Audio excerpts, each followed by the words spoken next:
96 ते 2008 पर्यंत तुझा हा प्रवास सुरू होता स्पोर्ट्समध्ये. ट्रॉपिकाना आणि नोकियासाठी केलं होतं. आमच्या ग्रुपमध्ये जवळपास 2-2.5 हजार मुलांना आपण काम लावलं. भारतात पहिल्यांदा आलंय. मग आपल्याला 0 मेंटेन. पंजाबला 1.5 वर्ष राहिलो. 3 इंडिया कॅम्प झाले माझे. तुझे बाबा प्राध्यापक म्हणजे तसं पाहायला गेलं तर सगळ्यांचीच ॲनिमलची स्टोरी आहे का? कोणाला त्रास दिला तर त्याला जाऊन विचारायचं. तुझं महापालिकेत काहीतरी तुला बंदी आणली. ओमकार कदम हा मुलांना घेऊन येतो, त्यामुळे एक 15-20 अधिकारी सस्पेंड होत होते. मोठे मोठे घोटाळे होते ते बाहेर काढले होते. अर्वच्च भाषेत केलं. तुझी दहशत दाखवली. ती एक हेडलाईन फ्लॅश आउट झाली होती की त्या काळातली अशी एक थरारक घटना आठवती का तुला? 2दा प्रयत्न झालेले जीवे मारण्याचे तुझ्यावर. म्हणजे पुण्यातल्या एका चांगल्या मोठ्या गुंड नेता होता. नमस्कार. समा जोशी प्रस्तुत मोकळ्या गप्पा, mind meets mind in association with SD films, KK picture arts, powered by Suvidha Sankalp group, chitchat with Digvijay Joshi season 3 मध्ये आपल्या सगळ्यांचं परत एकदा मनापासून हार्दिक स्वागत. आणि आज आपल्या कार्यक्रमाला जे आपले पाहुणे आहेत, जे आपल्या पॉडकास्टमध्ये त्यांचा आपण इंटरव्ह्यू घेणार आहोत, ते म्हणजे भारतीय जनता पार्टी पुणे शहर कामगार आघाडीचे अध्यक्ष ओमकार दिलीप कदम. एक स्पोर्ट्समॅन, एक उत्तम व्यक्ती आणि एक तडफदार नेतृत्व. आपण त्यांच्याशी गप्पा मारणार आहोत आणि खूप काही गोष्टी जाणून घेणार आहोत. भेटूयात ओमकार कदम यांना.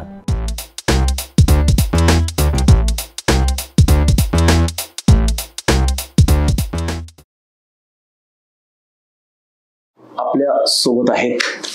त्यांचा परिचय देण्याची गरज नाहीये, कारण इंस्टाग्राम ओपन केलं, सोशल मीडिया ओपन केलं, पेपर जरी वाचला त्याच्यात ओमकार दिलीप कदम हे नाव आपण वाचत असतात, ऐकत असतात. आणि ते जे नाव आहे ते जनहितासाठी नाव आपण वाचतो. लोक त्याचा वेगळा अर्थ पण करत असतील, पण ओमकार दिलीप कदम आतापर्यंत युवा पिढीने का जनतेने जे ऐकलंय तर ते लोक हितासाठी ऐकलेलं आहे आणि त्याबद्दल ते खूप नाव चर्चेत असतं. आणि आज ते आपल्या मोकळ्या गप्पा, mind meets mind in association with SD films, KK picture arts, powered by Suvidha Sankalp, chitchat with Digvijay Joshi season 3 मध्ये ओमकार दिलीप कदम आले. त्यांच्यासाठी मनापासून यांची खूप खूप शुभेच्छा आणि धन्यवाद. आनंद ह्या गोष्टीचा वाटतो की अजूनही ओमकार दिलीप कदम म्हणजे ओमकार दादा हा खूप तरुण वाटतो. तू कुठला साबण वापरतो? संतूरचा साबण का म्हणजे कुठला सोप वापरतोस? म्हणजे काय आम्हालाही सांग. रेग्युलर आपला डेटॉलचा वापरतो. डेटॉलचा? हा. तरुणच दिसतंय तुला? नाही, तरुण यंग ॲट हार्ट आहे. बाकी काय मी असं कॉन्ट्रोवर्शियल आहे. सगळीकडं आपलं काय ना काहीतरी कॉन्ट्रोवर्सी आयुष्यात. कॉन्ट्रोवर्सी पाहिजे, जसं कॉन्ट्रोवर्शियल. हो, पण म्हणजे मी तुझे आधीचे फोटो पाहिले ओमकार दादा. तू काही मॉडेलिंग वगैरे करायचं असं मी ऐकलं. म्हणजे तू एकदा काही मॉडेलिंगचं फोटोशूट वगैरे केलं होतंस? ट्रॉपिकाना आणि नोकियासाठी केलं होतं. त्यावेळेस केस होते तुझ्यासारखे चांगले. अच्छा. पण मग पंजाबला 1.5 वर्ष राहिलो मी. 3 इंडिया कॅम्प झाले माझे बास्केटबॉलचे. एक कॅम्प 6-6 महिने चालायचा आणि रिगरस ट्रेनिंग असायची. आणि तिथं पंजाबला NIS पटियालाला म्हणजे सगळे इंडियन स्पोर्ट्समनचे कॅम्प तिकडे होते. बरोबर. तिथे हार्ड वॉटर आहे खूप. म्हणजे आपण शॅम्पू जरी घेतला तरी फेस होत नाही, एवढं हार्ड वॉटर. त्या हार्ड वॉटरने हेरिडिटरी काही नाही आमच्या. हार्ड वॉटरमुळे ते केस गेले. आणि मी काय ते त्यावेळेस पासून ते केस गेले. पण मला तर लुक आवडलं. आता खूप आयुर्वेद, हेअर ट्रान्सप्लांट किंवा होमिओपॅथी काय काय. पण या अशा लुकमध्येच मला माझी बायको मिळाली. मग चेंज करायचं काही गरज पडली. तो आणि मेंटेनन्स नाही. तुम्हाला शॅम्पू लावायला लागतो, तेल लावायला लागतं. मग आपल्याला 0 मेंटेनन्स. आणि म्हणजे तसं बघायला गेलं तर डोकंही शांत राहतं. हा, डोकं शांत आहे, एकदम चिल. खरंय. हा, एकदम कायम एक तर शांत असं. आणि मग मॉडेलिंग केलंच नाही पुढे? मग तेवढंच फक्त? नाही, 2-3 केलंय. पण त्यावेळेस कॉलेजच्या टाइमात त्यावेळेस बारीक होतो, फिट होतो. आताही फिट आहे दादा थोडं. त्यावेळेस चांगलं फिट होतो. खेळायचो रेग्युलर. फिटनेस चांगला होता. ते 2-3 कमर्शियल्स केले. अच्छा. पण पुढे असं करायची नाही. इच्छा नाही वाटली त्याच्यात? आपलं सेगमेंटच वेगळं होतं, अभ्यास वेगळं होतं, कॉलेज आणि हे सगळं त्या ह्याच्यात खेळण्यामुळे हे झालं. नाही, कारण मला जेवढं तुझ्याबद्दलचं मी वाचन केलंय का तुझ्याबद्दल, आम्ही तुझ्याबरोबर आधीपासून आहोत, तर 22 नॅशनल चॅम्पियनशिप बास्केटबॉलच्या 3 इंडिया कॅम्प्स, 96 ते 2008 पर्यंत तुझा हा प्रवास सुरू होता स्पोर्ट्समध्ये. तसं बघायला गेलं तर तू स्पोर्ट्समध्ये असल्यामुळे ते तुझं बहुतेक ते फिजिक आणि तू ते मेंटेन ठेवलं आणि तेव्हापासून त्या तुझ्या बॉडीला पूर्ण चालना मिळाली त्या पद्धतीत. आवड होती. तर त्या पूर्ण कालावधीमध्ये तू अभिनवमधून ग्रॅज्युएशन तुझं कम्प्लीट केलं, GDR डिप्लोमा. त्या काळात त्यावेळेसच तू अभिनवमध्ये GD आर्ट्स कम्प्लीट केलं आणि तू अभिनवमध्ये होतास. राईट. अभिनव फर्ग्युसन. अच्छा. फर्ग्युसन स्पोर्ट्ससाठी होतं ते. आणि मग जॉब 1 वर्ष TCS मध्ये केलास. आणि मग वैयक्तिक माझा बिझनेस, हॉटेल लाईन होती, कॅन्टीन, मेस होती. अच्छा. आणि काय सगळा ग्रुप होता. मी 5 वर्ष GS पण होतो कॉलेज, जनरल सेक्रेटरी होतास. आणि मित्रपरिवार खूप होता. खेळायचो, कॅप्टन होतो 8 वेळा महाराष्ट्राचा. म्हणून एक लिडरशिप ची आवड होती की सगळ्यांना कुठेतरी आपण चांगल्या ह्याच्यात प्रवाहात घेतलं पाहिजे. स्पोर्ट्स असेल किंवा कुठलंही कामगार क्षेत्र असेल, किंवा एक आवड होती. सगळं मित्र जमा करायची कॉलेजपासूनच. खेळत होतो त्यावेळेसपासूनच. खूप मित्र माझे सगळे नॅशनलचे, सगळे अजून बँगलोर, केरला, सगळे दिल्ली, राजस्थान, अजून सगळे मित्र आहेत, खेळतात. काय म्हणजे सुरुवात तुझ्या शाळेनंतर तू मॉडेलिंग केलं. मॉडेलिंग नंतर तुझं स्पोर्ट्स हे तुझं, म्हणजे तसं बघायला गेलं तर तुझं आत्मा आहे. त्यासाठी तू 22 चॅम्पियनशिप्स खेळला, म्हणजे नॅशनल्स पर्यंत गेला. त्यानंतर तू अभिनवमधून पासआउट झालास तेव्हा तू GS होता. मग म्हणजे हा वेगळाच ट्रॅक आहे. म्हणजे ठीक आहे, GS असणं म्हणजे एक कॉलेजमध्ये एक आपण सगळ्या नेतृत्व आपण करतो का, एक लिडरशिप क्वालिटी तेव्हाच येते. पण मला असं विचारायचं आहे की स्पोर्ट्स, अभिनव, कला हे सगळं म्हणजे हा कलात्मक प्रवास आहे.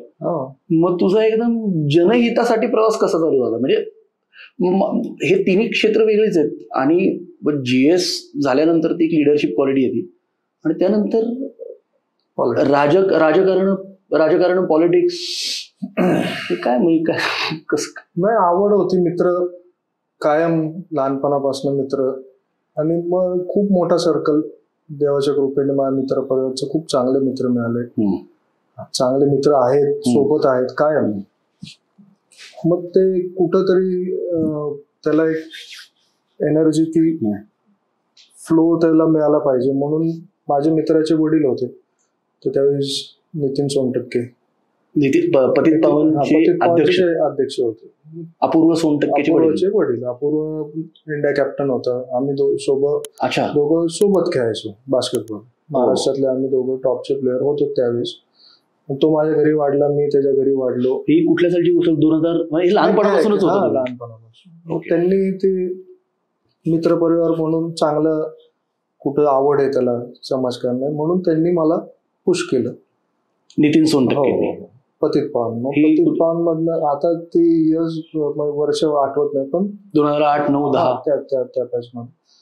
मग त्याचं स्वरूप भाजपमध्ये इलेक्शन लागली होती विकास मटकरी सरांची 2007 ला. लोकसभेची होती? नाही, नगरसेवकाची, महानगरपालिकेची. मग त्यावेळेस विकास मटकरी शहराध्यक्ष जे होते त्यांच्याबरोबर मग जुडलो गेलो.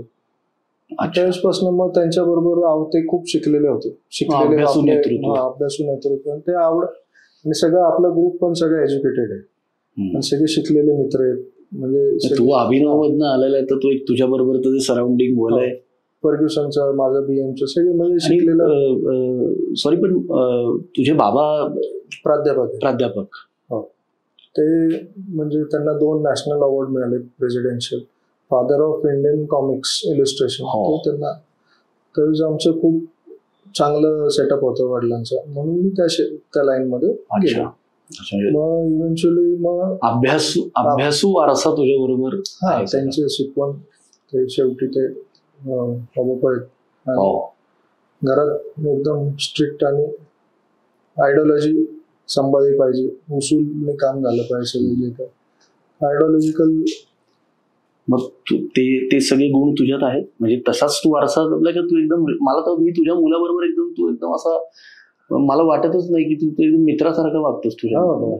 म्हणजे तसंच मी करतो का, ते फॉलो करतो का नाही आयडिओलॉजी. हा, म्हणजे आयडिओलॉजी फॉलो करतोस, विचारांची करतो, पण तुझ्या मुलाबरोबर तू एकदम मित्रासारखा वागतोस.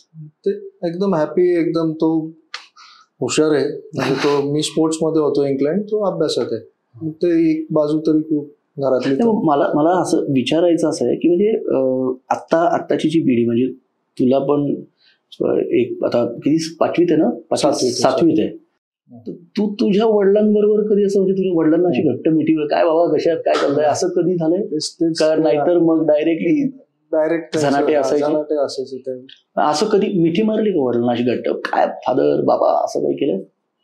नाही, तो योग नाही. पण ते स्ट्रिक्ट असल्यामुळे तेवढं प्रेम तेवढंच आहे. नाही, प्रेम असतंच ना. आता पण ते आमची ती तसं हे नाही होतं, म्हणजे काय म्हणतो, म्हणजे तसं पाहायला गेलं तर सगळ्यांचीच ॲनिमलची स्टोरी आहे का? ते एकदम स्ट्रिक्ट. ते मी फॉलो करतो की तो माझ्या तसा नाही झाला पाहिजे. माझी बायको पण टीचर आहे भरपूर, एकदम तिचं लहानपणा, म्हणजे ती पण शिकलेली आहे खूप, आणि ते एकदम हेल्दी. आमचं आई वडिलांचं पण हेल्दीच ॲटमॉस्फिअर, ते स्ट्रिक्ट होतं. हे जरा थोडं आम्ही कॅज्युअल हसून खेळून सगळे प्रयत्न करत असतो. तरी मी तसं आहे थोडं त्यांचे गुण वडिलांचे, पण ते शक्यतो अवॉइड करतो.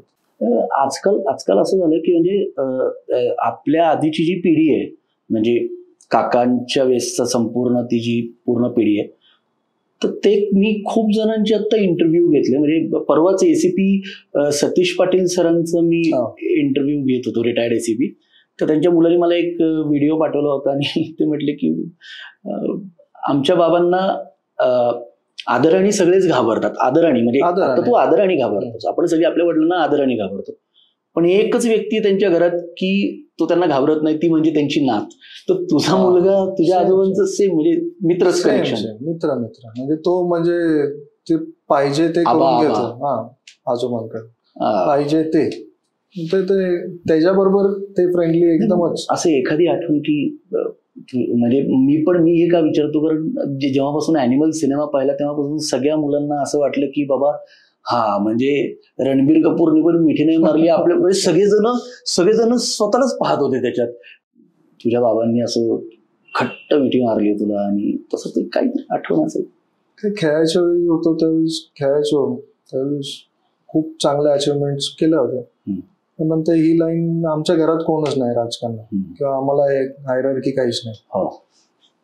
मग त्यांना ते आवडत नव्हतं, कारण काय ह्या क्षेत्रात राजकारणात काय ना काहीतरी तुमचे गॉडफादर हे ते हायरार्की, तसं कोणच नाही. मला आवड होती, ते थोडं सुरुवातीला रिलेक्टंट होते, पण हळूहळू जसं जसं कामातनं 4 गोष्टी अचीव्ह करत गेलो, मित्रपरिवार जोडत गेलो, लोक दिसायला लागले आपल्या मागे, त्यावेळेस त्यांना पण थोडं कॉन्फिडन्स येतो, किंवा काय सांगतात बाबा माझा मुलगा राजकारणात आहे, चांगल्या ह्याच्यात करतो.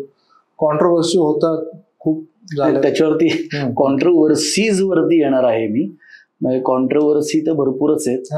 शाळेपासूनच तू असं, म्हणजे शाळेपासूनच कॉन्ट्रोवर्शियल, की कोणाला त्रास दिला तर त्याला जाऊन विचारायचं काय. माझे शाळेत मारामाऱ्या केल्या शाळेत? खूप. मी बास्केटबॉलच्या आधी ब्लॅक बेल्ट होतो कराटेमध्ये. मग काय सांगायची गरज नाही. आणि माझं वैयक्तिक एक पण नव्हतं, सगळं ह्याचं झालं त्याचं झालं. तुझे वैयक्तिक आजपर्यंत कधीच पण भांडण नाही कुणाचं. जे काय भांडण असेल किंवा दुसऱ्यांसाठी, आताच्या राजकारणात झालं, जे कुणाच्यासाठी जर हे असेल, भांडण असेल, आंदोलन असेल, तर काय ते माझं वैयक्तिक काहीच नाही दुसऱ्यांसाठी. अजून माझं पर्सनल कुणाची गरजच नाही. पण ह्याला त्रास दिला, ह्याच्यावर अन्याय झाला, या महिलेवर काय अत्याचार झाला, अधिकाऱ्यांनी चुकीच्या पद्धतीने, तर महिला वर्ग खूप जोडला गेलाय आपल्या, आमच्या महिला भगिनी आहेत. मित्रपरिवार आहेत, खूप कामगार वर्ग आपल्याशी जुडला गेला. तू युवा मोर्चा भारतीय जनता पार्टीचा पुणे शहराचा उपाध्यक्ष होतास. बरोबर. तुझे आंदोलन आणि तुझं ते रस्ता रोको आणि तेव्हा 2011ला आपली नव्हती भाजपची सत्ता नव्हती, पण तेव्हा तर एक तो वेगळाच काळ होता. तो खरं संघर्षाचा काळ होता. कारण का भाजप सत्तेत नव्हती आणि हिंदुत्ववादी विचार आपले आधीपासून हिंदुत्ववादी विचाराचे आहेत आणि खूप त्यावेळेस काँग्रेस आणि जे काय असेल. तेव्हा तुझं लग्न झालं? नाही, लग्न नव्हतं. तू युवा मोर्चाचा जेव्हा उपाध्यक्ष होता भारतीय जनता पार्टी पुणे शहरात, तेव्हा तुझं लग्न झालं होतं का? हा, तेव्हा झालं. कुठल्या साली झालं तुझं लग्न? 2013ला.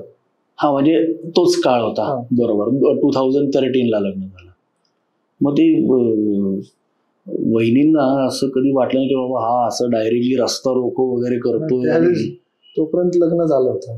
तोपर्यंत लग्न झालं होतं.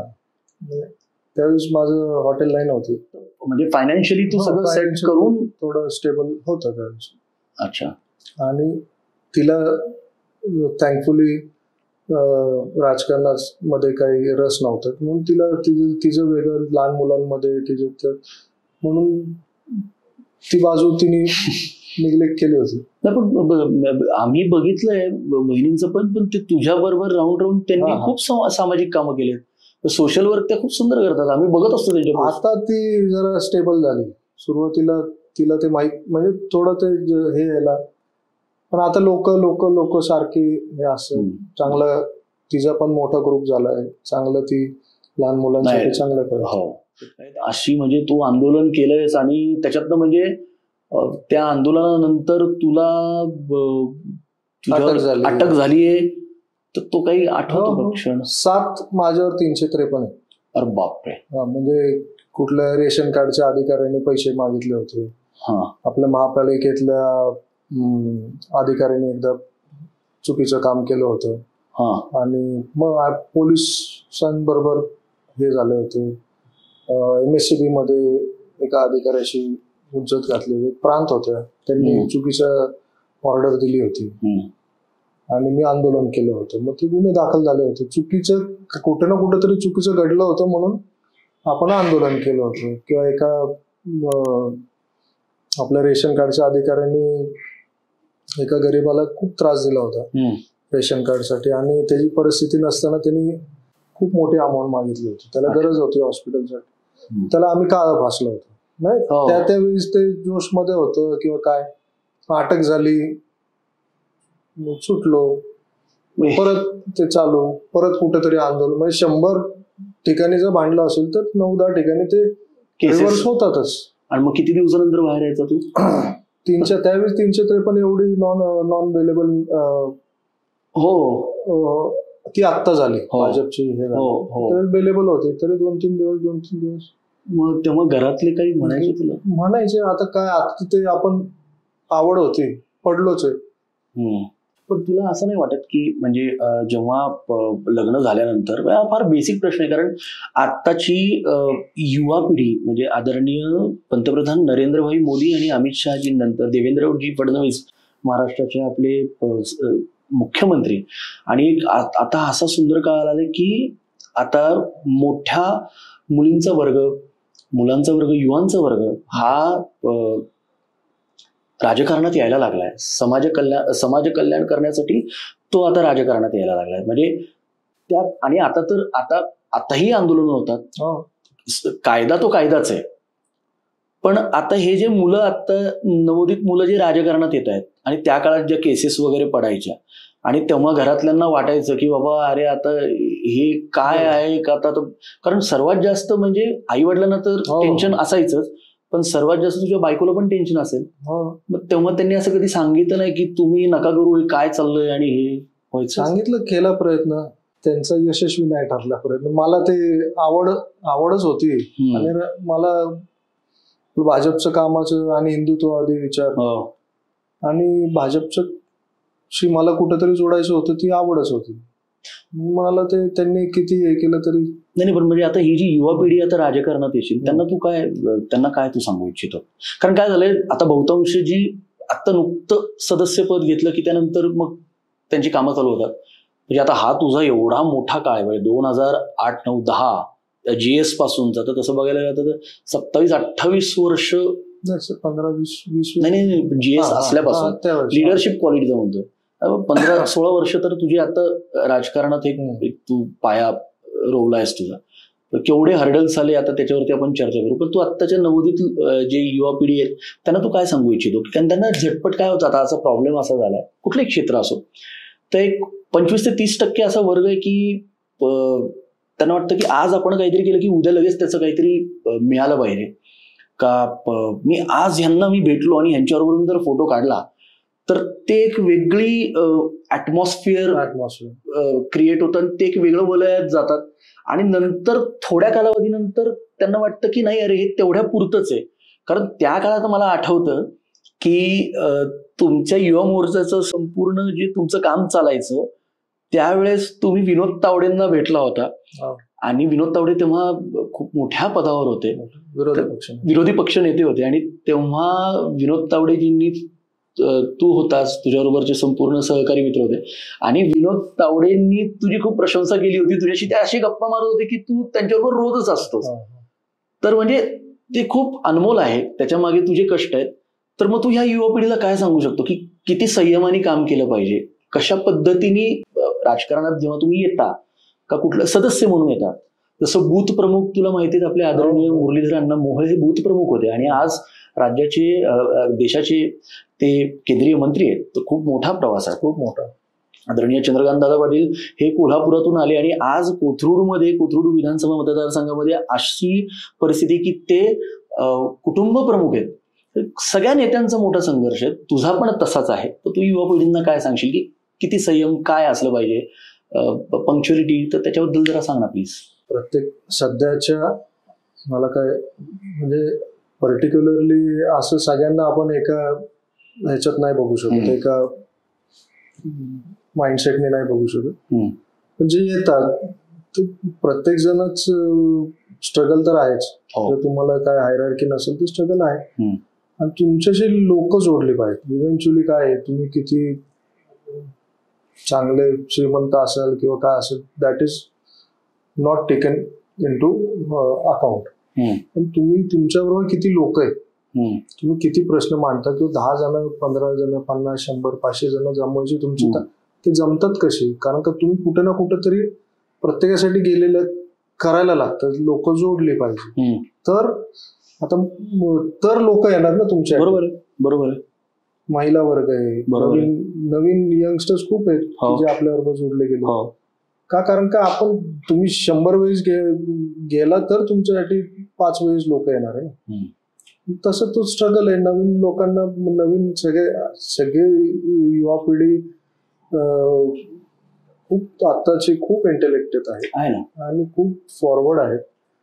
पण स्ट्रगल आहे. पण हार्ड अँड फास्ट झालंय ना. हार्ड अँड फास्ट हे बघा, प्रत्येकाचं. आता तू दादांचं बोललं, चंद्रकांत दादा, मुरली अण्णांचं, त्यांचं स्ट्रगल पण आहे ना. ते आता इतके वर्ष त्यांनी स्ट्रगल केलं, तर आज कुठेतरी आज तोच त्यांनी कसं, म्हणजे आता हे जे नवोदित पासनं त्यांचं सुरुवात, एक्झॅक्टली मुरली अण्णांची संघटनापासून सुरुवात, त्यांचं स्ट्रगल आहे. त्यांनी आज ते कुठंतरी त्यांनी समाजासाठी त्यांनी वाहून घेतलं, म्हणून आज ते त्या पदावर आहे.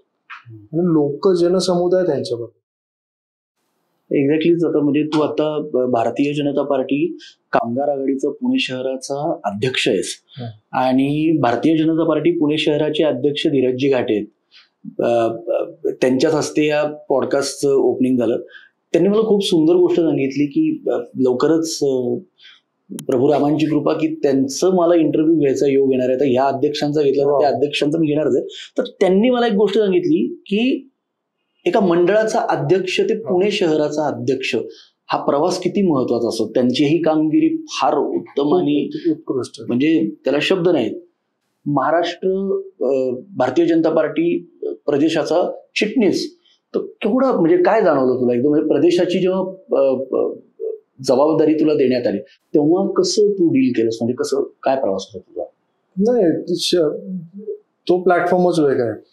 लोकल आणि महाराष्ट्र म्हणजे पुणे शहराचं तुम्ही महाराष्ट्र प्रदेशवर जाता, तुमचं स्कोप वाढतो. सगळ्या राज्यातनं आलेली पदाधिकारी असतात, नेते असतात, त्यांच्याशी संपर्क वाढतो. एक आपलं विजन वाढतं, काय चाललंय राज्यात, काय केंद्रात काय चालू आहे, आपल्या गव्हर्नमेंटच्या योजना काय, सगळं ते थोडं एक्सपोजर चांगलं मिळतं. ते आपण पास ऑन, आपल्या ग्रुपला आपण पास ऑन केलं पाहिजे. मग ते तसं तो एक एक्सपोजर वेगळा होता. शहरात काम करायचं एक्सपोजर चांगलं आहे, आपल्याला ग्राउंडेड राहतो. ग्राउंडेड म्हणजे एक वरती गेलं की वेगळं प्लॅटफॉर्म आहे, खालती शहरावर काम करायला वेगळा प्लॅटफॉर्म आहे. पण तेव्हा तुझी धावपळ होत असेल. हा, ते आवड असल्याशिवाय. तर तू स्पोर्ट्समॅन असल्यामुळे ते तुझ्याकडे ती म्हणजे न थकण्याची ताकदच आहे. म्हणजे तू प्रवास आणि तेव्हा नवीन नवीन लोक भेटतात, नवीन विचार, आयडिया शेअरिंग होतं, सगळे इनपुट शेअरिंग होतं, काय चाललंय ते होतं, कळतं तेवढंच. म्हणजे आता तू हे जे ज्यांच्यासाठी ही कामं केली आहेस का, ते सामाजिक काम आहेत, हे सामाजिक. उद्या त्या जागी जर माझी बहीण तुझी बहीण असती तर आपण तेच केलं असतं. 100%. तर हे सगळे लोक नंतर तुला परत कधी संपर्कात आहेत? सगळे ज्यांच्यासाठी आपण हे केलं सगळे संपर्कात आहेत, टचवूड अजून तरी. आणि जे काही कॉन्ट्रोवर्सीज होतात किंवा तो आता विषय तू म्हटला, तुझ्यावरती एक आरोप आहे की तुझ्या बरोबर म्हणजे तू कुठेही जातोस तेव्हा नाही म्हटलं तरी 400-500 मुलं असतात आणि म्हणजे सगळी अशी तू जिथे चाललात मग ते वेगळे वेगळे गाणे लागतात. KGFचं एक तुझ्यासाठी गाणं लागतं. पण ते तुझ्यावरती काही असं म्हणजे सॉरी म्हणजे मी म्हणत नाही, सूत्रों के अनुसार असं आहे. तू काय म्हणजे पार्ट्या वगैरे देतोस का त्यांना?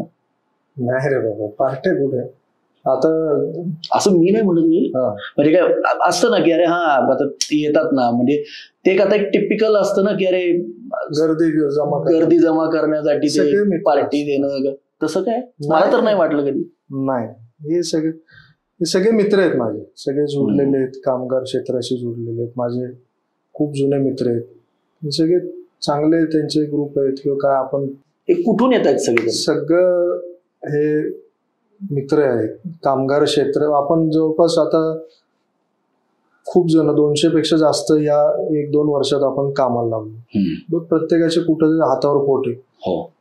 बरं, माझ्याकडं टेक्निकल म्हणजे कामं जी आहेत ती भरपूर लोडिंग अनलोडिंग आणि वर्कर्सची कामं माझ्याकडे खूप येतात. मग ती आपण ह्या ग्रुपला देतो, त्या भागातले, जेणेकरून आमच्या ग्रुपमध्ये जवळपास 2-2.5 हजार मुलांना आपण काम लावतो.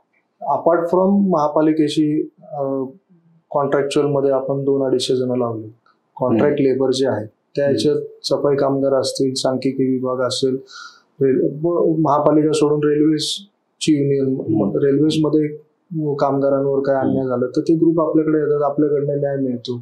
MSCB मध्ये आहेत आपली युनियन, महापारेषण मध्ये आहे, काही हॉस्पिटल्स मध्ये आहेत. मग आपण जातो तिथं आपल्यामुळे, फक्त माझ्यामुळे नाही, जो आमचे पदाधिकारी सगळ्यांमुळे कुठं ना कुठंतरी प्रत्येक ठिकाणी न्याय मिळेल ह्याची आपण, फक्त न्याय नाही रोजगार पण त्या ह्याच्यातनं उपलब्ध होतो. आणि आपण पहिलं ब्रेड अँड बटर साठी त्यांच्या आपण प्रयत्न केला तर ते आयुष्यभरासाठी जोडले जातात. ऍक्च्युली म्हणजे ही पार्टी आहे. या माध्यमातून मोकळ्या गप्पातून आपल्या सगळ्यांना सांगतो की पार्टी देऊन लोक 2 तास येतात आणि दुसऱ्या दिवशी विसरून जातात. पण रोजगार दिल्यानं एक भाऊ भेटतो, एक ताकद मिळते आणि ही सकारात्मक ऊर्जेची ताकद आहे जी त्याच्या वडिलांकडून आलेली आहे. आणि तो वारसा तो सगळ्या नेते मंडळींमध्ये राहिला, तो वारसा आणि ते विचार घेऊन ओंकार दिलीप कदम चालतोय. आज आपण जवळपास 10,000 जण आपण सभासद केले कामगार आघाडीमध्ये. आणि असंच भाजपचा आपल्याला पाठिंबा आहे, आमचे शहराध्यक्ष आहेत, पूर्ण पार्टी आपल्याला, सर्व आपले नेते जे आहेत सगळे आम्हाला आपली काय कामं असतील ते करतात. त्या माध्यमातून काल ते अजून काम पेनिट्रेट होतं.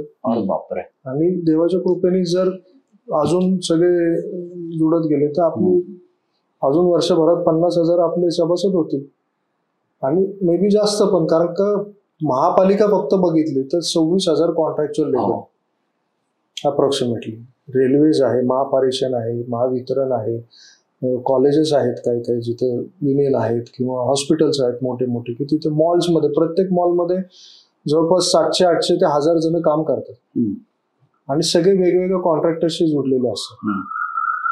त्यांच्यावर कुठे ना कुठेतरी मिनिमम वेजेस ऍक्ट असेल किंवा पगाराचे कमी जास्त असेल किंवा त्यांना सुविधा असतील किंवा नोकऱ्या लावायच्या असतील. नोकऱ्या लावतो आपण, आपल्याकडे रिक्वायरमेंट येतात, आपल्याकडे त्यांच्यावर अन्याय झाले तक्रारी येतात, पगाराचे असतील, PF ESIC असतील विषय. हा कॉन्ट्रॅक्ट लेबर जो कॉन्ट्रॅक्च्युअल लेबर ही आता भविष्यात वाढणारी प्रक्रिया आहे. बरोबर आहे. कारण का परमनंट लोक सध्या कमी होत आहेत, पेन्शन ही गव्हर्नमेंटचे धोरण आहे. म्हणून कॉन्ट्रॅक्च्युअल लेबरला कशा जास्त सुविधा मिळतील आपल्या भाजप सरकारकडनं, केंद्रातल्या भाजप सरकारकडनं, ते जे आपण मागणी करून की त्या पद्धतीने आपण बिल्डअप करतो. पण दादा ओंकार दादा, तू इतकं चांगल्या रीते काम करतोय, त्याची अंमलबजावणी करतोय, जनहितासाठी आणि जनसेवेसाठी इतकं छान काम करतोय, तुझ्यावर सातत्याने आरोप होतात. म्हणजे तू चांगलंच काम करतोय ना. बरं, मला असं आता ह्या पॉडकास्टच्या माध्यमातून मोकळ्या गप्पातनं आपण मोकळ्या गप्पा मारतोय, म्हणजे काय असं आपण कोणाला ठरवून काय. मी सगळ्यांना सांगतो, आपल्या सगळ्यांना, की हा जो कार्यक्रम आहे ह्याच्यावरती आधी कुठलीच चर्चा केली जात नाही. फक्त 1-2 जे पॉइंट्स असतात की बाबा कुठे काय झालं, हे जे आत्ता चाललंय सगळं कॅन्डिड चाललंय. आपण काय ह्याच्यात आत्ताच आला तो आणि आम्ही बोलतोय, पण हे सगळं आपल्याला दिसत असतं. तर हे वारंवार तुझ्यावर आरोप, म्हणजे आत्ताच काहीतरी सॉरी काय झालं की ओंकार कदम, आणि मग नंतर काहीतरी मग तुझ्यावरती बरं आत्ताही तुझी रिसेंटली काहीतरी केस पडली तुझ्यावरती, आणि तुझं महापालिकेत काहीतरी तुला बंदी आणली. भारतात पहिल्यांदा झालं. कॉन्ट्रोवर्सी पाहिजे ना, का आली किंवा काय. भारतात पहिल्यांदा झालंय बंदी आणली कोणावर. मी आणि एक माझा भाऊ आहे अक्षय, आमच्या दोघांवर आणली. आता तू यू आर बँड फ्रॉम महापालिका. आता माझं सिव्हिल राईट आहे, ते मी हायकोर्टात मांडलेलं आहे. नाही, पण काय खूप चर्चा झाली, म्हणजे त्याच्यावरनं बरं आता परत बघ, माझा प्रश्न काय तू समजून घे. त्याच्यातही ती एक हेडलाईन फ्लॅश आउट झाली होती की ओंकार कदम हा मुलांना घेऊन येतो. तू काहीतरी त्याच्या भगिनी आहेत का कोण, त्या आय डोंट नो, अधिकारी होते का काय तिथल्या स्टाफ मेंबर, तर त्यांना तू अर्वच्च भाषेत केलं, तुझी दहशत दाखवली. 5-6 वेळा माझ्यावर असे आरोप झाले. जास्त वेळा झाले असतील, जास्त म्हणजे केसेस झाले सगळ्या प्रकारच्या असतील.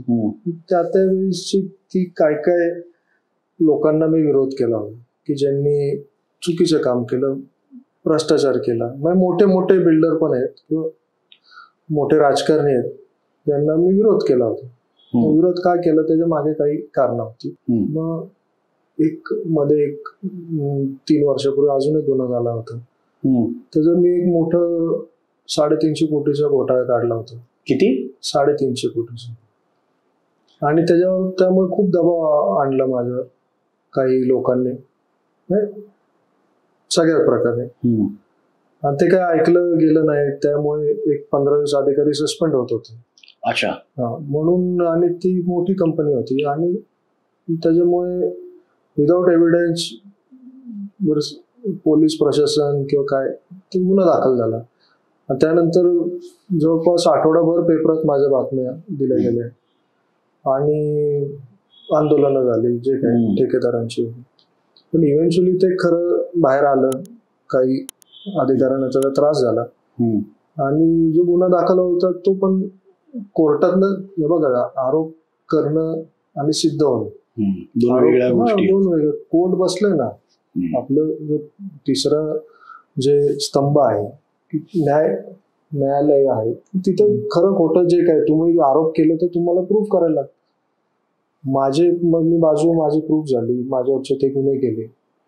आता नवीन आले, हा जो महापालिकेचं तुम्ही बोलताय, ते तू जे बोलतोयस, तो विषय सर्वसामान्य लोकांशी जोडलेला आहे. तो आहे जवळपास 100 कोटीपेक्षा जास्तचा तो घोटाळा आहे. शहरी गरीब आणि CHS CHS योजना आहेत महापालिकेच्या, तर त्याच्यात जे आपण महापालिकेकडनं 2.5 लाखापर्यंतची मदत केली. बरोबर आहे. या योजनेला दरवर्षी महापालिकेकडनं 120 कोटीचं बजेट आहे, प्लस 30-40 कोटीची एक्स्ट्रा तरतूद असते. म्हणजे जवळपास 150 कोटी फक्त आपण सामान्य लोकांना किंवा ज्यांची परिस्थिती नाही त्यांना वैद्यकीय उपचार मिळावेत म्हणून 130-150 कोटी 150 कोटी आपण महापालिका त्यासाठी काढते, जेणेकरून सर्वसामान्य पांढरं येलो कार्ड असेल आणि पिवळं कार्ड असेल रेशनधारक त्यांना हे योजनेचा लाभ घेतो. बरोबर आहे.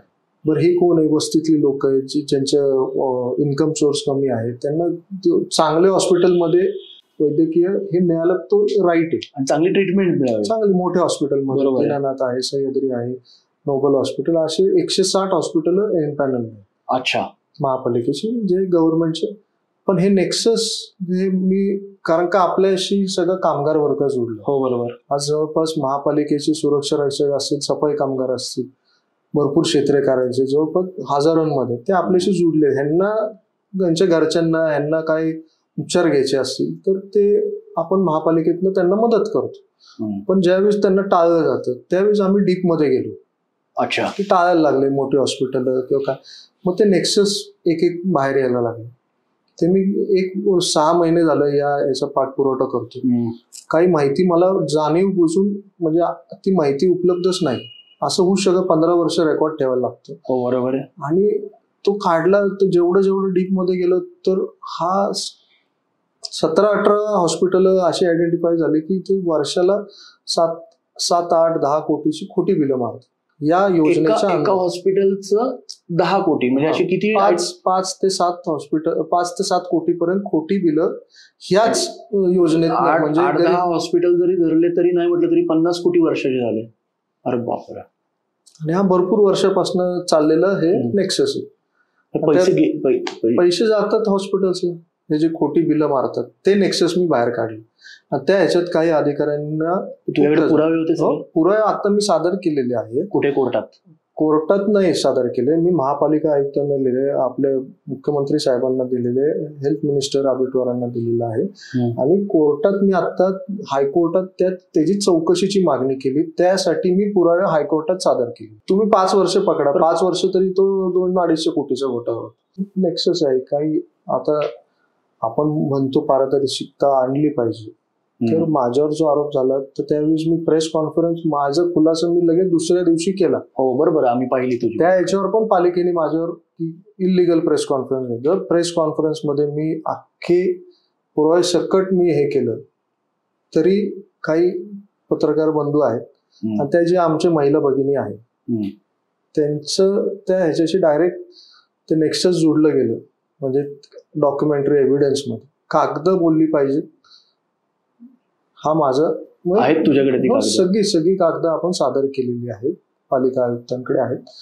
आणि त्याच्यामुळे हे खोटा बनाव 3 महिन्यापूर्वीचा त्याचं माझं मी महिला आयोग मध्ये स्वतः माझ्यावर आरोप झाला. मी स्वतः महिला आयोगला मी पहिलं अप्रोच केलं की ह्याचं पहिलं तुम्ही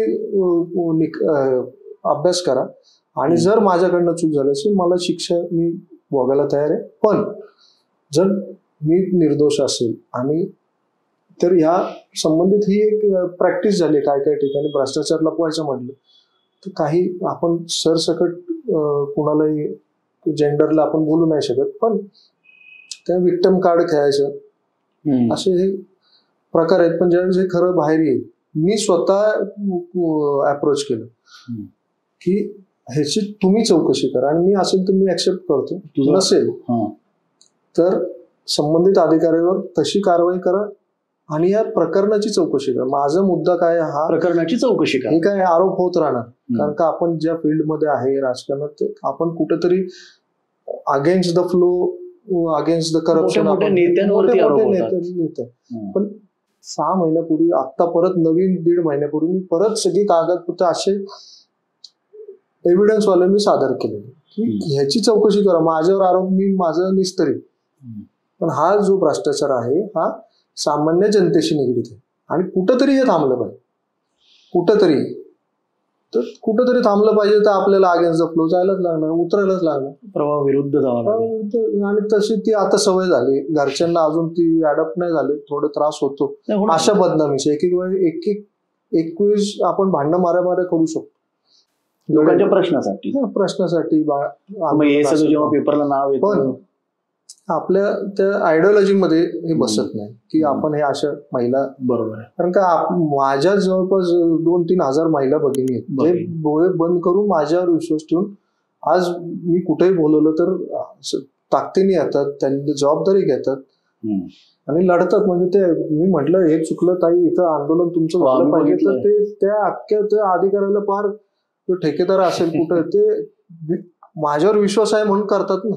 आणि प्रूफ पण असतं तुझ्याकडे. प्रूफ आहे. आणि आपल्यासाठी म्हणजे आपण इतके वर्ष महिलांना बहिणीसारखंच आपण ज्या पद्धतीने येतो, पण ठीक आहे. हे सगळं जे झालं तर ते तुला तुझ्यावरती ते परत बुमरँग झालं असं? बुमरँग होतच असतं सगळे. आपण काय 4-6 नाही मारू शकतो. प्रत्यारोप होत आहेत, घरापर्यंत येतं. तुझं घर डिस्टर्ब होतं का रे यामुळे? 100%. माझी बायको तर एकतर ती शिकलेली आहे खूप, तिची फॅमिली खूप टीचर आहेत त्या. हो, टीचर, शाळा आहे तिची.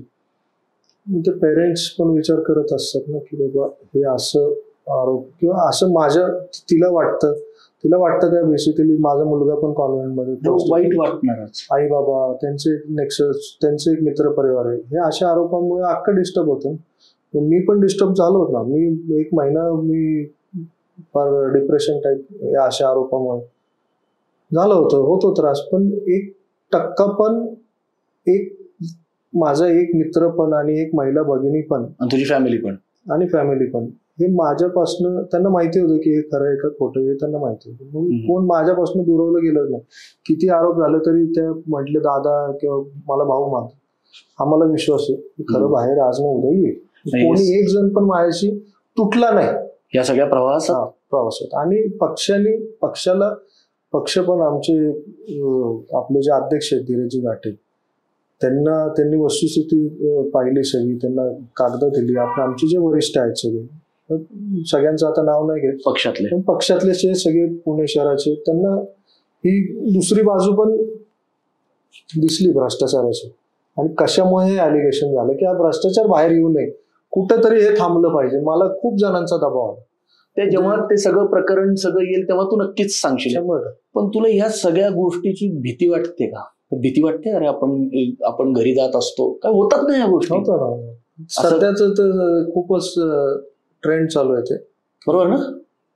आहे. आता भीती वाटते? भीती नाही वाटत ऍक्च्युली. का?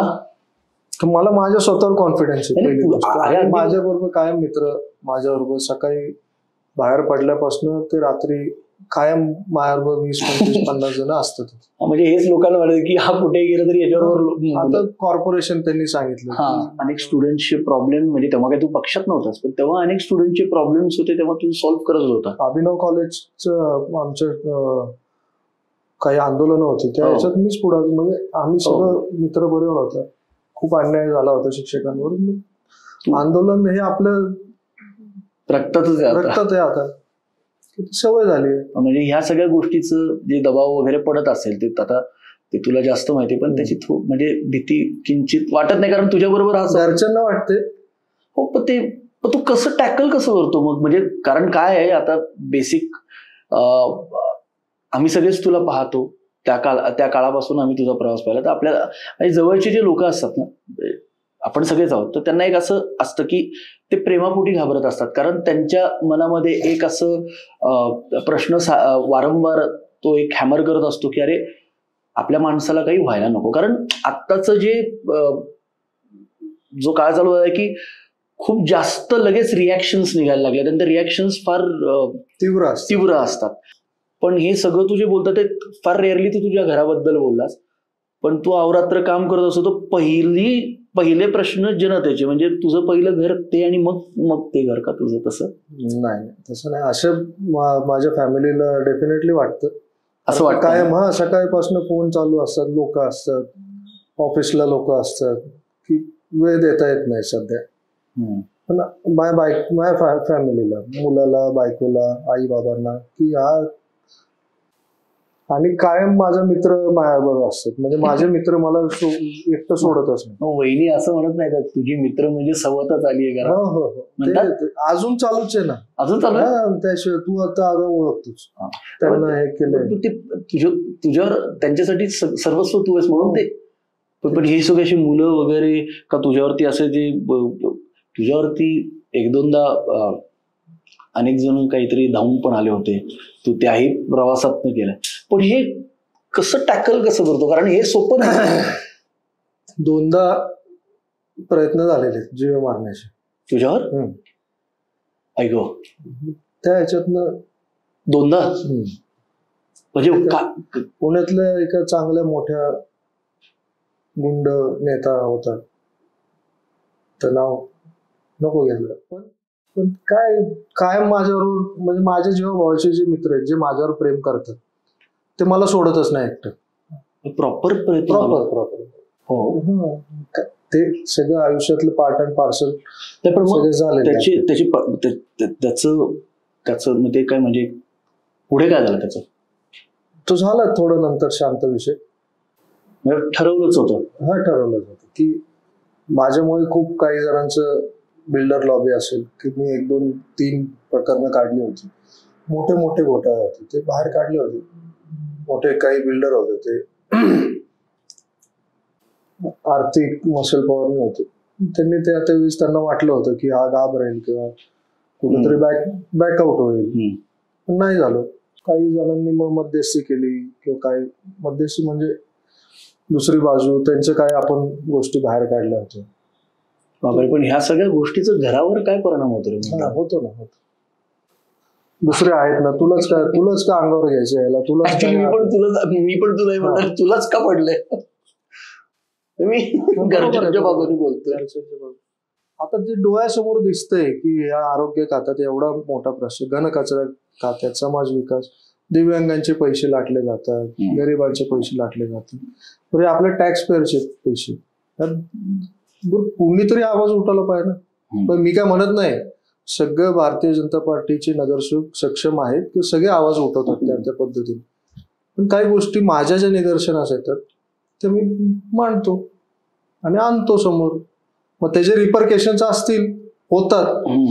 पण आपण जर ते आपलं गप नाही बसलो ते चालू राहते काय ना काहीतरी. नगरसेवक म्हटलं तर तुझी इच्छा नाही का नगरसेवक व्हायची? पक्षाला तो पक्षाचं, माझी तर प्रत्येकाला एक राजकीय आकांक्षा असते. पण माझी तर डेफिनेटली इच्छा आहे. पण आता आपली काय नगरसेवक असेल किंवा आमदार असेल किंवा कोणी असेल, माझं तर काम आतापर्यंत मी गेलोय आणि त्यासाठी नगरसेवकच पाहिजे, आमदार पाहिजे, माझं काम देवाच्या कृपेने कुठं अडलं नाही. कारण का अधिकारी मला चांगल्या वाईट सगळ्या पद्धतीने, बाकीची सगळी लोक तुझं काम पाहतात, माझे काम होत आहेत. पण राजकीय आकांक्षा आहे किंवा झाली तो नंतरचा भाग. पण ह्या कामगार क्षेत्र जो आहे ते एवढं वास्ट क्षेत्र आहे ना बिगू, की हे पूर्ण निग्लेक्टेड क्षेत्र आहे. आणि मास आहे. आणि मास म्हणजे सर्वसामान्य, फार झोपडपट्टीपासनं ते चांगले मिडल क्लास असेल किंवा उच्च अपर मिडल क्लास असेल, सगळे कामगारच आहेत. कामगार सॉफ्टवेअर मध्ये असतील, कंपनीज मध्ये असतील, गव्हर्नमेंट मध्ये असतील किंवा रेल्वेचे असतील किंवा महापालिकेचं म्हटलं किंवा सगळे पिऊन, ऑफिस स्टाफ किंवा हाऊसकीपिंग असतील, आपले घरेलू कामगार आहेत. तर त्याच्यापेक्षा हातावरचं पोट म्हणजे बांधकाम कामगार आहे. बांधकाम कामगार जे रोज कष्ट करतात ह्याच्यावर डेली रोजंदारी, तो वर्ग आज खूप मोठ्या प्रमाणात आज आपल्याशी जोडला गेला. त्यांना योजना आहेत शासनाच्या चांगल्या त्या त्यांच्यापर्यंत पोहोचत नाहीत. त्यांचे पेमेंट्स म्हणजे काही ठेकेदार आहेत, काही बिल्डर लोक आहेत, त्यांच्याकडनं महिन्याभर काम करून घेतात किंवा महिने आणि 2-4 महिन्याचं जे मेन पगार थकवतात किंवा रोजंदारीचा पगार थकवतात, ते भांडत ते बाहेरनं आपले महाराष्ट्रातले सगळे विदर्भातनं आलेले, पश्चिम महाराष्ट्रातनं त्या इथले तिथले सगळे कामगार आहेत, बीड, उस्मानाबाद, हे ते. मग ते जाणार कुणाकडे? बरोबर. हे सगळे धानदाडकी काय म्हणतो आपण, पैसेवाली लोक आहेत त्यांच्याशी गडगंज त्यांना अंगावर कोण घेणार. मग ते येतात आपल्याकडे, आपल्या माध्यमातून त्यांची कामं, त्यांची थकलेली बिलं असतील, त्या योजना असतील, त्यांच्या आरोग्याचे विषय. बरं, आज आपण काही मुलींना आपण त्यांचे बांधकाम कामगार असतील किंवा आपण आता जे युनियनच्या माध्यमातून कामगार आघाडीच्या युनियनच्या माध्यमातून आपण जवळपास जे मम्मी म्हटलं 10,000 पर्यंत आपण पोहोचलोय सभासद करतोय आपण, ते झालेत भरपूर. त्यांच्या आपण एक फंड आपण तयार करतो. अच्छा. जे त्यांच्या विधवा महिला आहेत किंवा मुली आहेत, फक्त आपल्याला मुलं जे अभ्यासात चांगले आहेत त्यांच्या शिक्षणाचा खर्च आपण करायचे एक निर्धार केलेला आहे. आणि ज्या पद्धतीने हे वाढलं जातं, आपण एक सभासद फी घेतो जे प्रत्येक युनियन जी घेते ती. बरोबर. समजा प्रत्येक युनियन 2 रुपये घेत असेल तर आपण 1 रुपया घेतो, पण तो 1 रुपया पण अकाउंटेबिलिटी पाहिजे. आणि तो 1 रुपया पण युनियनच्या पर्सनल खर्चासाठी नाहीत किंवा त्याच्या प्रसिद्धीसाठी नाहीत, पण या ज्या महिला आहेत, मेन म्हणजे महिला वर्ग ते आणि मुली, त्यांच्या शिक्षणासाठी किंवा त्यांच्या काय हॉस्पिटलचे इमर्जन्सीसाठी आपण एक कमिटी केलेली की त्या ह्याच्यातनं ही मुलगी या कामगाराची, गरीबाची किंवा लेबर, कॉन्ट्रॅक्च्युअल लेबर, ती मुलगी अभ्यासात चांगली आहे, तिच्या शिक्षणाचा खर्च आपण उचलला पाहिजे. तिच्या काय खरंच कोणावर काय प्रसंग आला हॉस्पिटल, तर थोडीफार मदत आपल्या युनियनकडे झाली पाहिजे. अशाच ह्याने आम्ही ती वाटचाल करतोय आणि खूप आपण पुढे गेलेलो त्या ह्याच्यात. आणि जेवढा मास जोडला जाईल तेवढे आपल्या लोकांकडनं, आणि काही चांगली लोक आपल्या ह्याच्यासाठी आपल्याला स्पॉन्सर द्यायला तयार आहेत की तुम्ही हे मोठ्या प्रमाणात करा, सगळी जोडवा. आपलं पक्ष पण खूप पॉझिटिव्ह आहे की या क्षेत्रात भाजप, भारतीय जनता खूप चांगल्या पद्धतीने आपल्याला सपोर्ट करतो. कामगार क्षेत्र हा खूप निग्लेक्टेड वर्ग आहे. म्हणजे राईट फ्रॉम तुम्ही म्हटलं ते IT हे पण कामगारच आहे. हो, कामगार. आम्ही सगळे कामगारच आहोत. कंपनीज मध्ये काम करतात ते, चित्रपट तू आता आघाडी, सगळीकडे कुठे ना कुठे तरी कामगारच आहे. अन्याय होत असतो, प्रत्येक जीवनातला माणूस हा कामगार आहे. आणि ते आपण त्याचं एक संच करून आपण त्यातनं जो जनरेट होणार सभासद फी मधनं महिलांसाठी, मेन महिला आपल्या भगिनी ज्या आहेत त्यांच्यासाठी आपण त्या योजना राबवतो. असं चांगल्यातनं चांगलं आपण एक कन्वर्ट करतो. जे ताकद एक चांगली झाली त्या ताकदीचं कुणाला तरी तो फायदा झाला, असं एक आपलं उद्देश आहे. खाणं पिणं कसं असतं बाहेरच? म्हणजे डब्बा सकाळी बायको डब्बा देते, डबा आणतो. माझ्याबरोबर 8-10 जण असतात. काय आज काय भाजी बनवली? आज वांग आणि मटकी. 8-10 जणांचे डब्बे असतात, सगळ्यांना कंपल्सरी डब्बे सगळ्यांनी घरनं आणायचे. आणि कुठे बसून घरात? नाही, ऑफिस आहे आपलं, कॉर्पोरेशन किंवा कुठं जर कार्यालयात गेलो किंवा काही गाडीत किंवा बसायला कुठं कॅन्टीन बिंटीन असेल, आम्ही सगळे सोबत 10-12 जण रोज डब्बा एकत्र असतो. म्हणजे परत शाळेची आठवण येते. हा, घरचं खायचं आणि शाळेचे ते आमची ती भरपूर वर्षापासून ती सवय.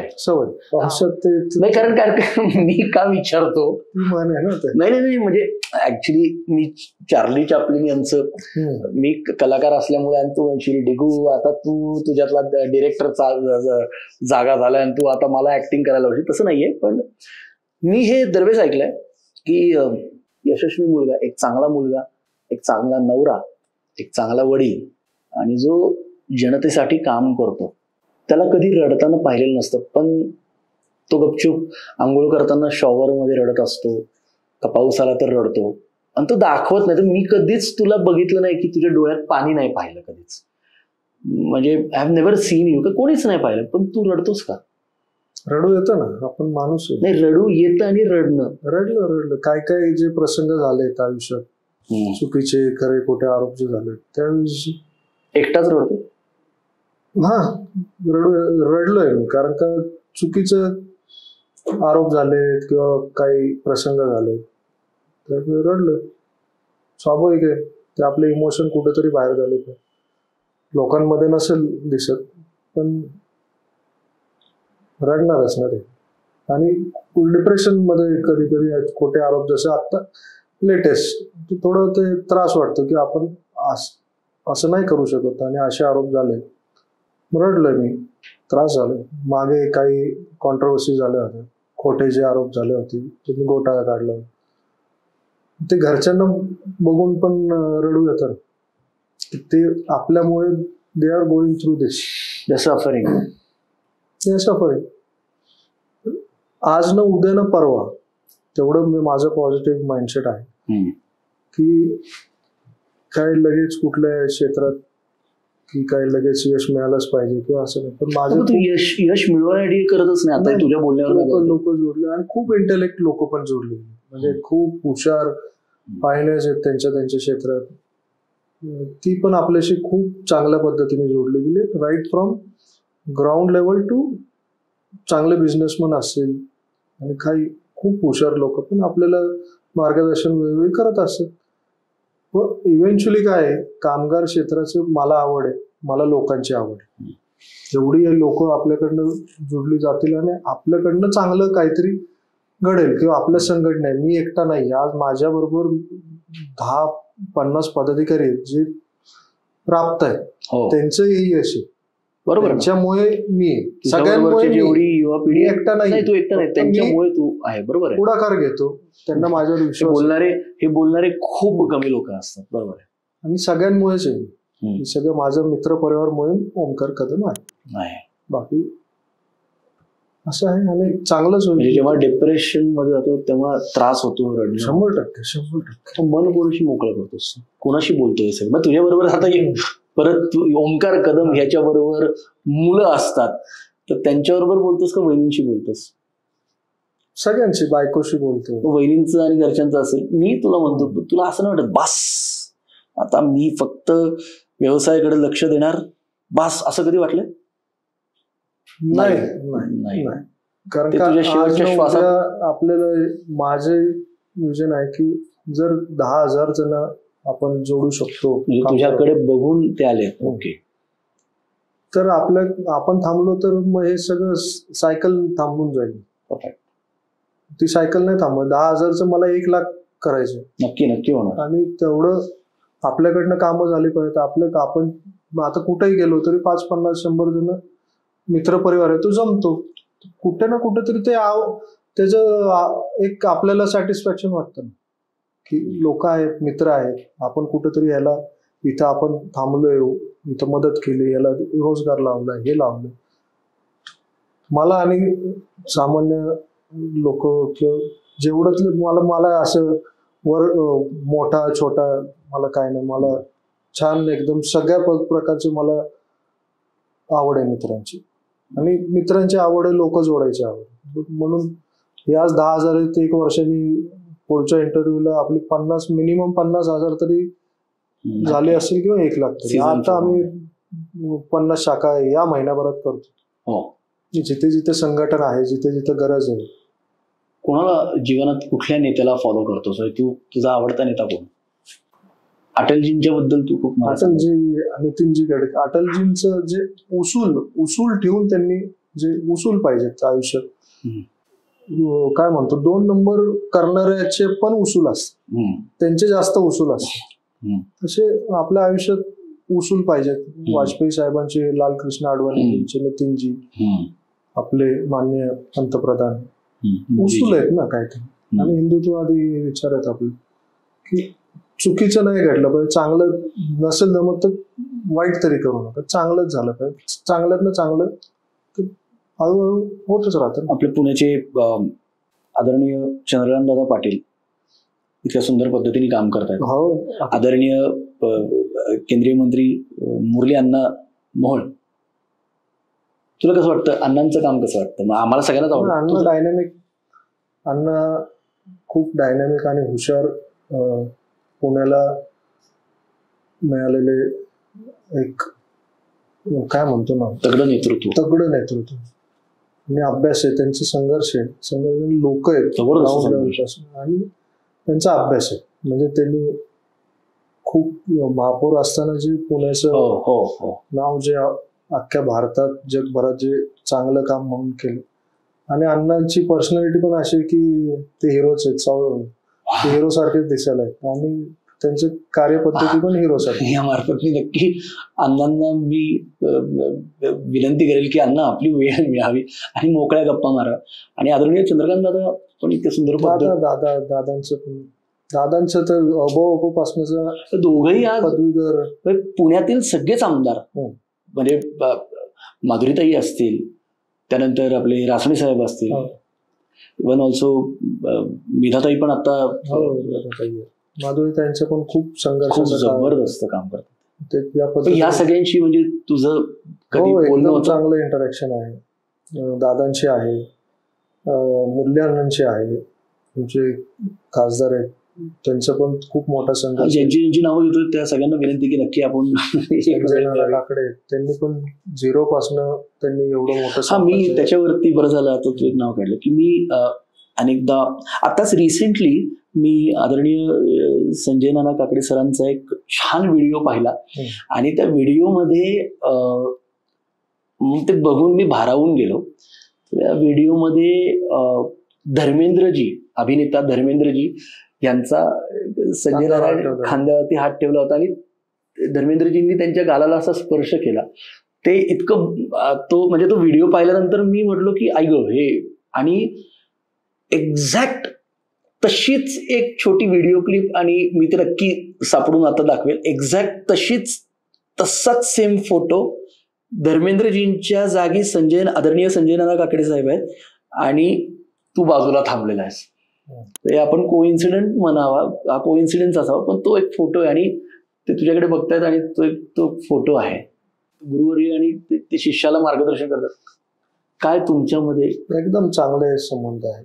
ते माझे नेतेच आहेत, सगळेच आपले पुणे शहरात. आणि नानांनी खूप मला मदत म्हणजे मार्गदर्शन केलेलं आहे आणि उभं राहतात ते पण सगळ्यांसाठी. उभं राहणं हे महत्वाचं आहे. प्रत्येकाला आयुष्यात अडचणी येतात, प्रसंग येतात, चांगले वाईट दिवस येतात, पण आपल्या माणसाने आपल्यासाठी उभं राहायला पाहिजे.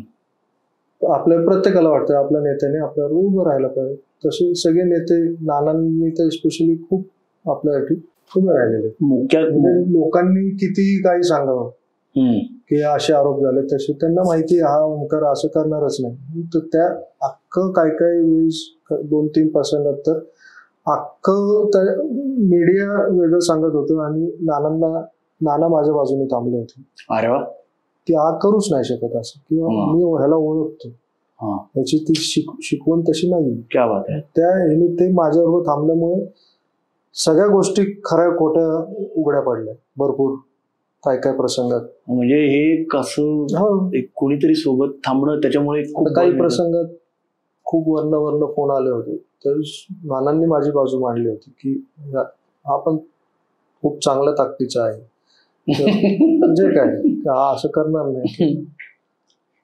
तेवढं नानांचं कायम मार्गदर्शन असतं. मोकळ्या गप्पामधनं आदरणीय, म्हणजे तू नाव घेतलंस, मी फोटो बघितले, आदरणीय संजय नाना काकडे यांना त्यांच्यासाठी असं समज त्यांच्यापर्यंत हे जाईल, काय बोलायचं तुला नानांच्या बद्दल? आता काय, नानांचे प्रेरणा घेतो.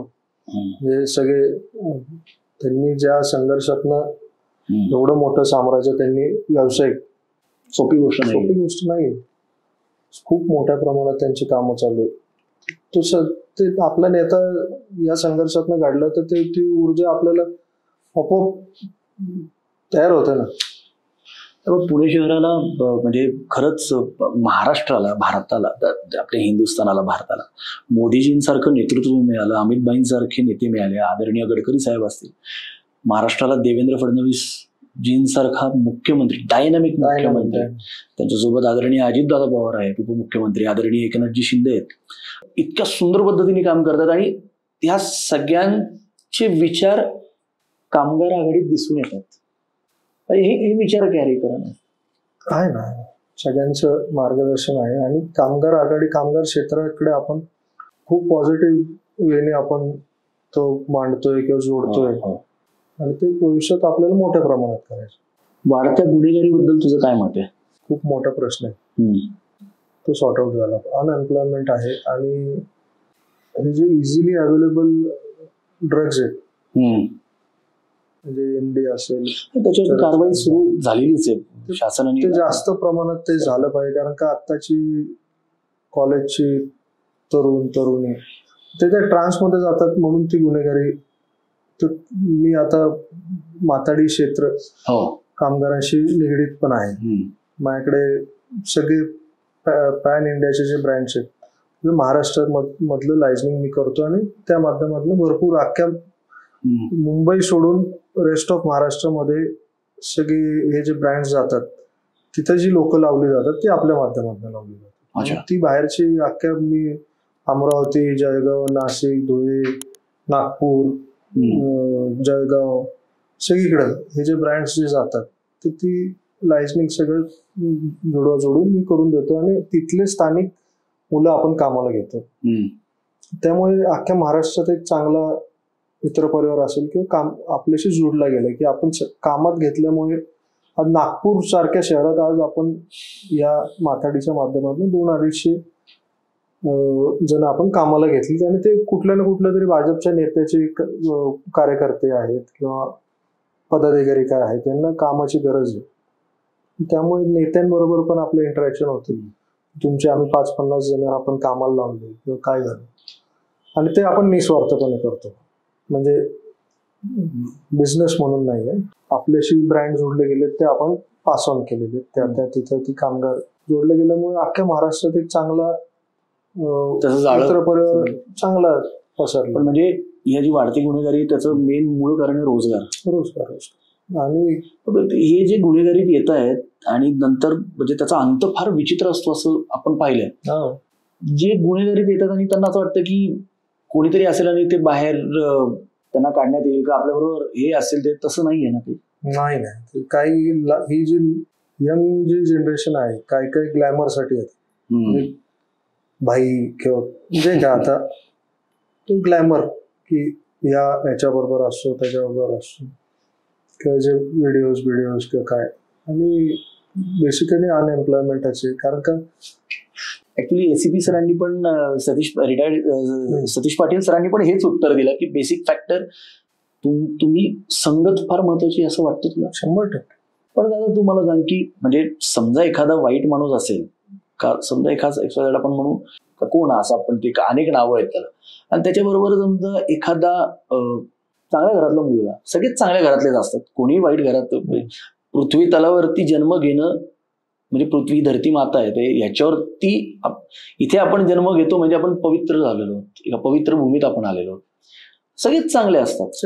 पण मग असं एखाद्या गुन्हेगाराबरोबर किंवा एखाद्या भाईबरोबर जर कोणी एखादा चांगल्या घरातला पोरगा पडला का त्याच्याबरोबर राहायला लागला आणि काही कालावधीनंतर तो खूप मोठ्या पदावरती तो काम करायला लागला का, खूप चांगला माणूस झाला, तुला असं नाही वाटत का की आपण त्याच्याबरोबर राहिलो तर आपण काय घ्यायचं हे फार महत्वाचं असतं? मग कोणी कोणाला बिघडवत नसतं. संगत आहे. आता माझं जे माथाडी कामगार क्षेत्र हे माथाडी कामगार आहे, प्युअर मसलचं काम आहे. मग काय म्हणतो आपण, मसल गेम आहे ती. त्या एरियात भरपूर ठिकाणी असं होतं की आमच्या एरिया आहे किंवा या भागात, आज पुणे जिल्ह्यात आपण काम करतो, सगळे मॉल्स आहेत किंवा सगळी माथाडी किंवा ब्रँड्स वगैरे.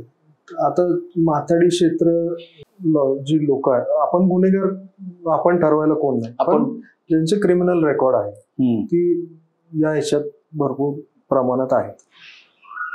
तर आपण आपल्याशी पण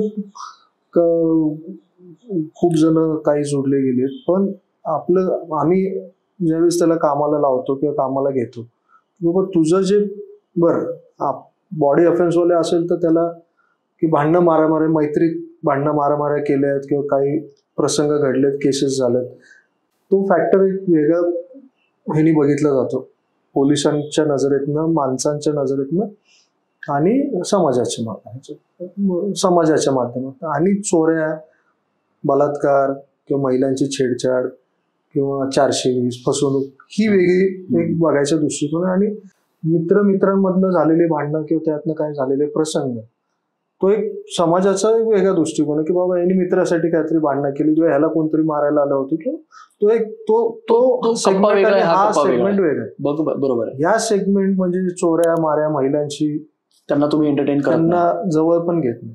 हो अजिबात नाही. ते आपण खूप करतच नाही. तसले असेल तर आमच्याशी जुडला पण जाऊ नाही. कारण शेवटी कामगार क्षेत्रात प्रत्येक जण कोण कोण काय काय पदाधिकारी आहेत इकडून तिकडून माथाडीतनं येतात किंवा असलं काय तुझे रेकॉर्ड असेल तर आपण त्याला एंटरटेन पण नाही करत. असे असेल आणि त्याला सुधारायचं असेल भांडणं मारामारातनं काही केसेस झाले असतील किंवा काही प्रसंग झाले असतील तर त्यातनं तुला सुधारायचं तर तू कामाशी कामात घेतो त्याला कुठेतरी त्याला रोजगार उपलब्ध करून देतो आणि तू हे सोडणार असशील सगळं तरच ये तर तू परत तेच करणार असेल तर फुल स्टॉप.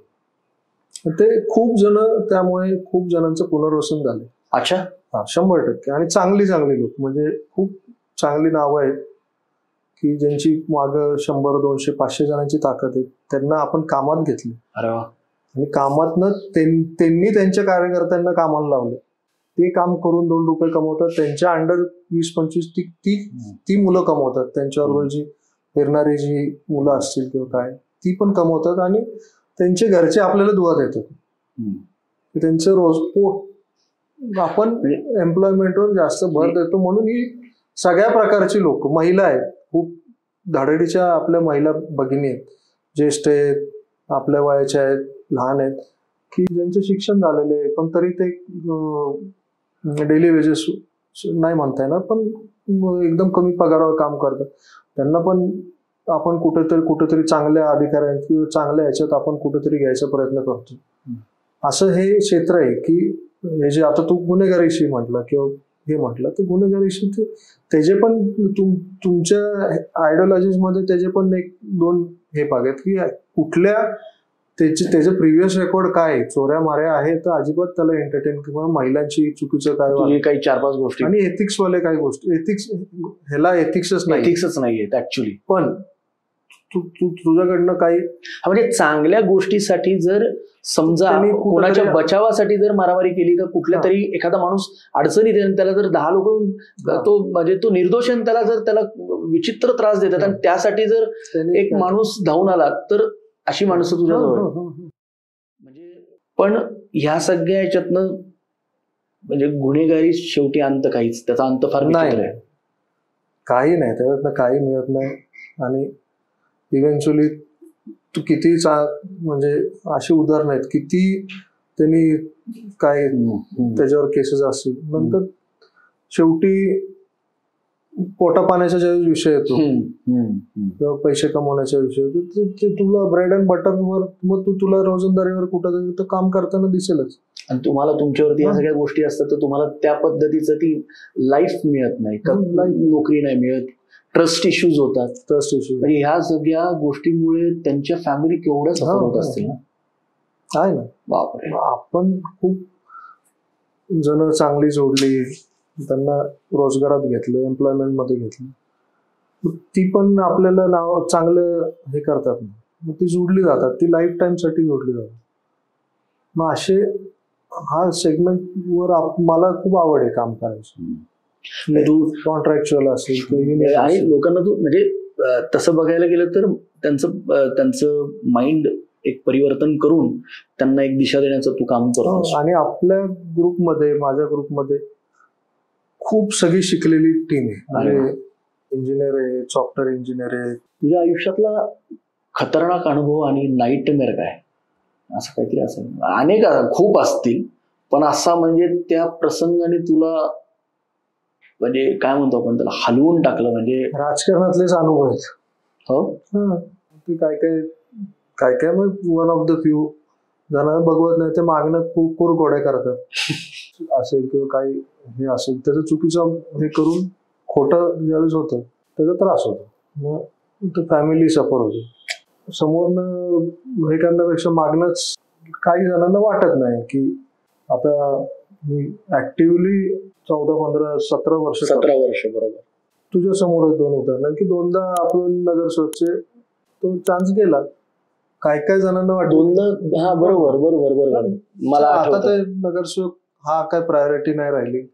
आपलं बिझनेसनी पण आपण वाढलोय, लोकांच्या ह्यानी पण संख्येने पण वाढलोय किंवा तो आता आणि ती गरज पण नाही पडत. आणि सोबत एवढ्या मोठ्या आपल्या नेत्यांचे विचार हा विचार आहेत सगळे आहेत आणि मला डायरेक्ट सगळ्यांची ऍक्सेस असल्यामुळे माझी काय मी ज्या लोकांची कामं घेऊन जातो ती काय कुठं चांगल्यासाठीच ऍक्सेस. आडली नाही. मग काय ती हे व्हायचे आणि ते व्हायचे ती राहिली नाही. नाईट मॅरेज म्हटलं तर असे काही प्रसंग आलेले 4-5 की चुकीचं झालं होतं, मग त्यामुळे सगळे सफर झाले. मगाशी तू सांगितलं की तुझ्यावरती हल्ला पण करण्यात आला होता, म्हणजे जीवे मारण्याचा प्रयत्न झाला. याच्यापेक्षा खरं ऍक्च्युली ह्याच्यापेक्षा कुठला मोठा अनुभव नसू शकतो. त्या क्षणाला त्या क्षणाला म्हणजे आता एक खूप मोठा थरारक विषय म्हणजे असं हे तुला कळालं आणि ते होणार होतं तेव्हा त्या क्षणाला वाचलं आपल्याला ते. नाही, त्या क्षणाला ओंकार कदम होता, वडील होता, नवरा होता, कोणाचा तरी मुलगा होता. त्या क्षणाला तुला काय वाटत होतं आणि आपण कशा पद्धतीने रिॲक्ट केलं पाहिजे, तो की चांगल्या पद्धतीने करायचं का वाईट पद्धतीने. कारण का आपण काही सुपरमॅन नाही. एकदा किंवा हुरळून जातात किंवा राग येतो किंवा तेव्हाची सिच्युएशन ती फार वेगळी असेल. म्हणजे देवाचं नामस्मरण करतोस. मी आई तुळजाभवानीचं करतो आणि विठ्ठलाचं करतो. आमच्या घरी सगळे तुझे बाबा वडिलांनी नर्मदा परिक्रमा केली. आता बाबा हबप आहे. म्हणजे ते आधीपासूनच देवाचं आमच्या घरी विचार सगळे म्हणजे हे नाहीये, काय म्हणतो आपण, क्लाउडेड नाहीये. आपल्याला माहिती आहे की काय करायचं आणि काय चुकीचं आपल्याकडनं नाही झालं पाहिजे, आपल्याकडनं अन्याय नाही झाला पाहिजे. कारण का इथंच फेडायचं सगळं. जर तुम्ही आज चुकीचं केलं तर तुम्हाला इथंच. आणि आता कर्म एवढे प्रसंग आले माझ्या आयुष्यात, एवढ्या कॉन्ट्रोवर्सी झाल्या की सगळी देवाची कृपा, आई वडिलांची पुण्य आणि आपण काही चुकीचं केलं नाही म्हणून मी असं अलगद सगळ्या मोठ्यातल्या मोठ्या विषयात मधनं मी अलगदपणे. नाही, कारण आम्ही जेव्हा पेपर वाचतो तेव्हा आम्हाला असं थोडीशी धडकी भरती की बाबा आता हा काय कुटाणा झाला. कारण म्हणजे असं होतं की सगळं सुरळीत छान चाललं असतं, एकदम व्यवस्थित चाललं, एकदम फ्लो असतो. मग कुठेतरी तुझा कार्यक्रम, एक तर पहिली गोष्ट तू एवढा वेळ आज बोललाच कसं काय, कारण तुझं काम बोलतं. प्रथमतः ओंकार दादाचं काम बोलत असतं. तू पहिलाच पॉडकास्ट आहे ना? पहिला. तुला असं कधी वाटलं होतं की तू माझ्या शो मध्ये येशील? असं कधी वाटलं होतं का तुला माझ्या शो मध्ये हा योग नाहीच वाटलं. कारण काय हा तुझा पहिला पॉडकास्ट का? पहिला. लोकांना काय झालंय, आज जे माझ्याबरोबर शिकलेली लोक आहेत, इंटेलिजंट, खूप चांगले सिनियर्स आहेत, खूप ग्रुप आहेत, ते मला वेगळ्या चष्म्यातनं बघतात, वेगळ्या लेन्स मधनं. जे अधिकारी वर्ग आहेत ते मला वेगळ्या चष्म्यातनं बघतात, वेगळ्या लेन्स मधनं, की बाबा ह्याला माहिती आहे, ह्याला MB रिपोर्ट कळतात, ह्याला प्लॅन कळतात, ह्याला हे सगळं कळतं, अभ्यास आहे. की सगळ्या बहिणी आहेत, आमच्या माता भगिनी आहेत किंवा मित्र आहेत, ते मला वेगळ्या लेन्स, भावासारखे ते मला बघतात. ज्या लोकांना त्रास होतो ते मला गुंडासारखे बघतात. गुंड? ते काय काय परसेप्शन, आता ते बातम्या का मायाबरोबर तुझ्या एका प्रत्येक काही कार्यक्रम महिन्यात एक असो त्याबरोबर मायाबरोबर 2-3 हजार लोक दिसलेली, 3-4 हजार लोक दिसले, 1000 लोक दिसली, 500 जण. लोकांना वाटतं की हा गुंड आहे काय किंवा काय. प्रत्येकाचं परसेप्शन त्या त्यांना ज्या पद्धतीने बघायचंय चष्म्याने, लेन्सने. काय काय जण स्पोर्ट्समन म्हणून बघतात. हो, आम्ही स्पोर्ट्समन म्हणून बघतो तुला. मग एक तुझा रील पाहिला होता की तुझी अशी एंट्री होती आणि तुझी अशी एंट्री होती आणि अग्निपथ मधला जो कांच्या चिनाचं म्युझिक लावलं होतं आणि त्यानंतर तो अर्धा त्यानंतर तुझी एंट्री होती. आता मी रिसेंटली बघितलं की मुन्ना झुंड में तो ये आते है, ओमकार दादा अकेला आता, असं काय हे कोण आहे? ते क्रिएटिव्ह लोक मला पण भेटवते ना, कसले रील करतात. म्हणजे एक तर तुझा रील होता असा होता की तू इकडे असं झोपकन इकडे येतो, धाडकन तुझी एंट्री होती, परत गायब होतो, परत तिकडे नाही. काय कोण आहे तुझ्यावर प्रेम करणार? हे क्रिएटिव्ह कुठून येतं आम्हाला? कुठेही समजा कार्यक्रम असेल किंवा शाखा ओपनिंग असेल किंवा आंदोलन असेल किंवा काही मेळावा असेल, तर तिथं शहरातल्या कानाकोपऱ्यातलं पदाधिकारी येतात, त्यांच्याबरोबर मित्र येतात, थवेच्या थवे येतात. थवे 200-250 बाईक्स असतात. त्यांना वाटतं की भाजपचा किंवा कामगार आघाडीचा कुठेतरी व्हिडिओ झाला पाहिजे. आता इन्स्टावर आणि फेसबुक किंवा काय जे काय की हा व्हिडिओ झाला पाहिजे, आपलं युनियनचं दिसलं पाहिजे, भाजपचं दिसलं पाहिजे, पक्षाचं जे काय असतं ते मुलं काढतात ते व्हिडिओ. काय जण एडिट करतात, ते त्यांचे हे करतात, मला टॅग करतात आणि ते व्हिडिओ होतात, आता व्हायरल होतात. आता म्हणजे 50,000 वगैरे व्ह्यूज, 20,000 व्ह्यूज, 25,000 व्ह्यूज. तुला एखाद्या दिग्दर्शकाने जर समजा तुझा रील पाहिला असेल आणि तू म्हटलास की अरे तू माझ्या सिनेमात भूमिका करतो, तर तुझं काय म्हणणं असेल? कसं विलनच मिळणार ना, चांगला हिरोचं कोण देणार आहे? तुम्हाला काय वाटतं, विलनचं मिळू शकतं? हिरो आहे ना का विलन आहे? Is a hero. Hero villain कशाला म्हणत? वहिनी असं कधी म्हणतात का की हेअर ट्रान्सप्लांट करा? नाही, करतच नाही ना. तुला पण असं वाटलं नाही? मला तर काय झालं, एक आमच्याकडे एक गोष्ट आलेली आहे, ती आता मी सगळ्यांना दाखवेलच, तुमच्यापर्यंत येईल.